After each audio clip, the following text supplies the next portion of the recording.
आज के इस क्लास में हम कक्षा 6 के हिंदी से अध्याय 13 बतलाएंगे। इसका नाम है दादा दादी के साथ। तो इस अध्याय के हम सभी प्रश्न और उत्तर को बतलाएंगे। आप लोग वीडियो को शुरू से लेके अंत तक देखिए और चैनल पे नए तो चैनल को सब्सक्राइब करके घंटी को बजा दीजिए। तो चलिए अब हम प्रश्न को बतलाते हैं। तो यहाँ पे पहला प्रश्न है आपका, सभी लोग घर की सफाई क्यों कर रहे थे?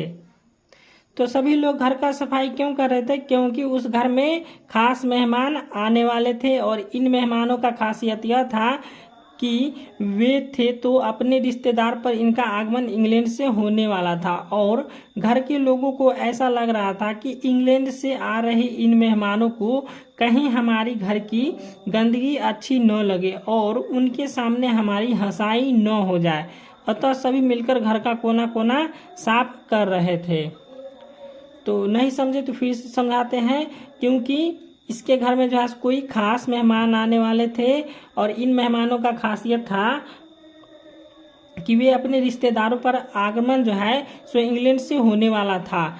इनका आगमन जो है सो इंग्लैंड से होने वाला था और घर के लोगों को ऐसा लग रहा था कि इंग्लैंड से आ रहे इन मेहमानों को जो है सो कहीं हमारी गंदगी अच्छा न लगे, इसलिए वह घर के कोने कोने का सफाई कर रहे थे।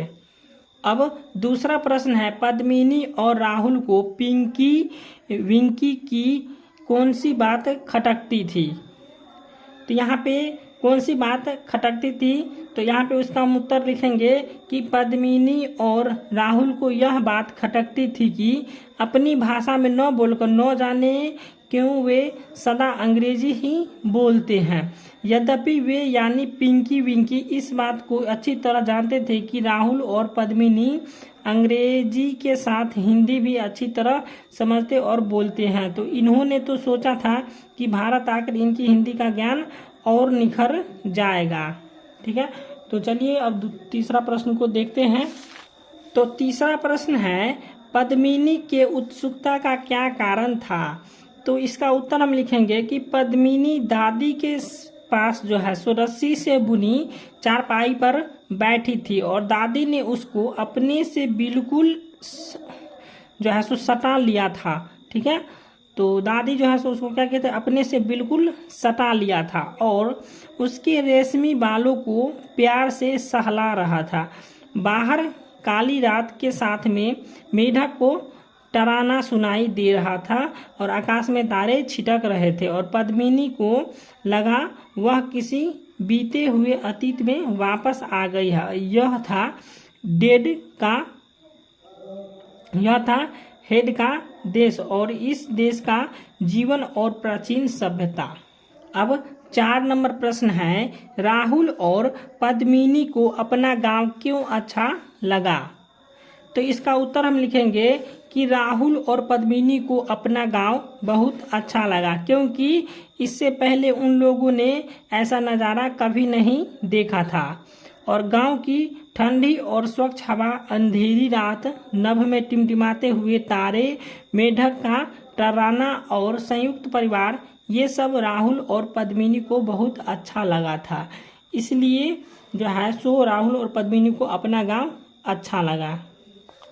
अब 5वां प्रश्न है, किसने कहा, किससे कहा और क्यों कहा? तो यहाँ पे कॉमेंट दिया, अच्छा किया जो इन्हें हिंदी सिखाई। तो यहाँ पे इसका हम उत्तर लिखेंगे, अच्छा किया जो इन्हें हिंदी सिखाई। तो इसका उत्तर हो जाएगा, राहुल और पद्मिनी के आगमन पर सभी नाते रिश्तेदार संबंधी उनसे मिलने आ गए।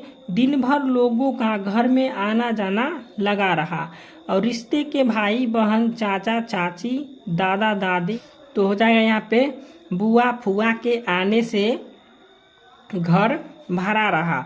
बच्चों को देखकर ये सभी अपनी अपनी टिप्पणी देने लगे। किसी और ने कहा, अच्छा किया इन्हें हिंदी सिखाई, नहीं तो हमारी बात नहीं समझ पाते। चलिए अब ख नंबर का देखते हैं हम। तो ख नंबर है, ओहो आई एम सॉरी। तो इसका हम अर्थ लिखेंगे। ठीक है, तो यह क्यों कहा, मतलब यहाँ पे ख नंबर प्रश्न है, ओहो आई एम सो सॉरी।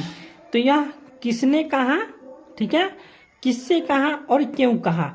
तो यहाँ पे हम लिखेंगे पद्मिनी और राहुल के संग घर के लोगों का दिन बीत गया, शाम हो गए और आज फिर बिजली गुल हो गई। इस स्थिति से निपटने के लिए पिंकी ने सफाई देते हुए कहा, ओहो आई एम सो सॉरी। तुम सोचोगे कैसी कंट्री है इंडिया। यहाँ पे कंट्री, ठीक है, यहाँ पे कंट्री लिखा हुआ है, कैसी कंट्री है इंडिया। अब गाँव में है, अपनी भाषा होते हुए भी न जाने क्यों वे सदा अंग्रेजी ही बोलते हैं। तो इसका उत्तर हम लिखेंगे, ये विचार है पद्मिनी के। वह सोचने लगी कि अपनी भाषा जानते हुए भी वे न जाने क्यों सदा अंग्रेजी में बोलते हैं। उन्हें मालूम था राहुल और पद्मिनी दोनों भाषा हिंदी और अंग्रेजी भली भांति जानते हैं, ठीक है। तो अपनी भाषा होते हुए भी न जाने क्यों वे सदा अंग्रेजी ही बोलते हैं, ठीक है। अब घ में है, अच्छा यही है तुम्हारी बेटी। तो इसका उत्तर हम लिखेंगे कि ये शब्द बुआ फुआ ने पद्मिनी से पहली मुलाकात पर कहे। इसके बाद अंगा में है, लगता है बेटी माँ जैसी है, वही नीली आंखें और काली बाल बड़ी सुंदर निकली है। तो इसका हम लिखेंगे, ये वाक्य भी घर में आए रिश्तेदारों में से ही किसी के हैं। तो यहाँ पे डेड थे शब्द सुनकर फूले न समाते, उन्हें अपने इन भतीजे और भतीजी पर गर्व हो रहा था।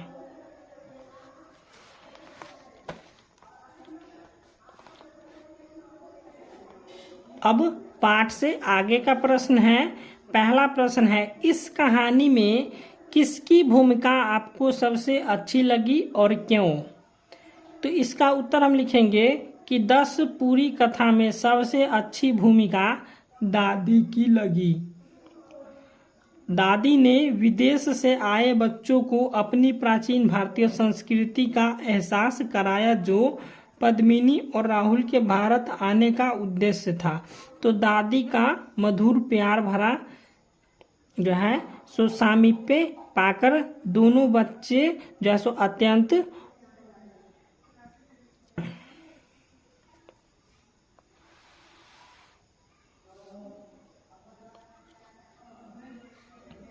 उसके बाद दूसरा प्रश्न है, क्या आपको लगता है कि यह कहानी अधूरी है, यदि हाँ तो क्यों। तो इसका उत्तर हम लिखेंगे कि इस कहानी का अंत अचानक होता है, ऐसा लगता है खंडहर देखने जाने के बाद, पर कहानी का अंत हो जाता है। तो खंडहर की यात्रा का विवरण आने से कहानी को एक जो है सो परिपक्वता मिलती है, कहानी के विकास को एक अंतिम पड़ाव तक पहुंचाया जा सकता है, जो कहानीकार ने नहीं किया। शायद वे पाठकों को आगे की घटना को जानने के लिए उनकी कल्पनाशीलता को आभारना चाहते थे।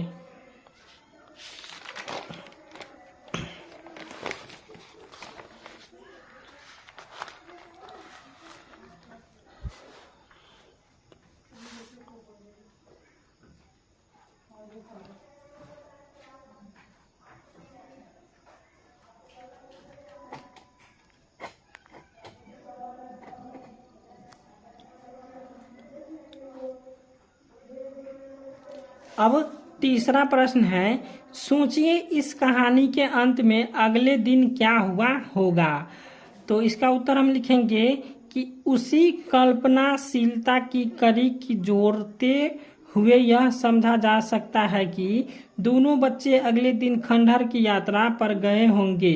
वहां इन्होंने खंडहर के चित्र उतारे होंगे, जिसे यादगार के रूप में इंग्लैंड ले जाए होंगे, और कुछ नए पक्षी राहुल ने देखे होंगे और उनकी बोली, उनके कार्य क्रियाकलाप जो है को आत्मसात किया होगा, जिसे वे अपनी डायरी में नोट करेंगे, ताकि इस पर वे जो है सो गहरी जो है इसे अध्ययन कर सके, इसकी गहराई को अध्ययन कर सके। ठीक है, यहाँ पे लिखा हुआ है वे अपनी डायरी में नोट करेंगे ताकि इसे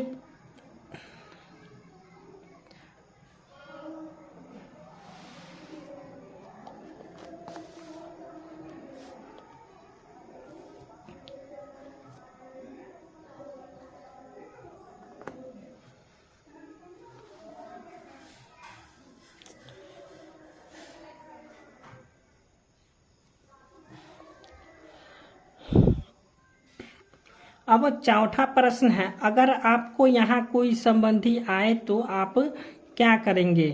तो इसका उत्तर हम लिखेंगे कि इस प्रश्न का उत्तर अलग अलग परिवार और व्यक्ति के व्यक्तिगत मामला होगा, और फिर इस बात पर भी यह निर्भर करेगा कि आने वाले मेहमान की श्रेणी क्या है, और अगर मेहमान या संबंधी जो है अत्यंत करीबी है तो वह घर के परिवार के सदस्यों की तरह सम्मान और आदर की अधिकार होगा।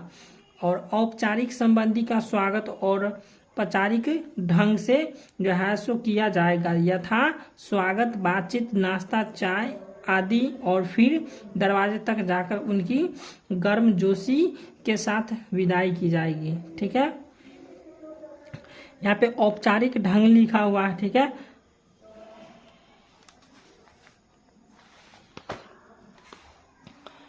अब व्याकरण से प्रश्न है। ठीक है, यहाँ पे व्याकरण से प्रश्न पहला, निम्न शब्दों को शुद्ध रूप में लिखिए। तो शुद्ध रूप में लिखना है। ठीक है, तो यहाँ पे ये प्रश्न लिख दिया हम, चलिए इसका हम शुद्ध रूप बता देते हैं। यहाँ पे लिखना है शुद्ध शब्द, यहाँ पे लिखा हुआ था प्राचीन। ठीक है, तो प्राचीन इसका शुद्ध शब्द हो गया। उसके बाद विदेशी हो गया इसका शुद्ध शब्द, खंडहर हो गया, भगवान विशेष हो गया, उसके बाद म्यूजियम हो गया। ठीक है, तो इस प्रकार से आप लिख लीजिएगा। ये हो गया शुद्ध शब्द और ये हो गया हिंदी। ठीक है, प्राचीन मीन्स होता है क्या होता है? पुराना। उसके बाद विदेशी मतलब होता है देश के बाहर को क्या कहते हैं? हम विदेश कहते हैं। उसके बाद खंडहर यानी कि टूटा घर, टूटा महल और कंदराए।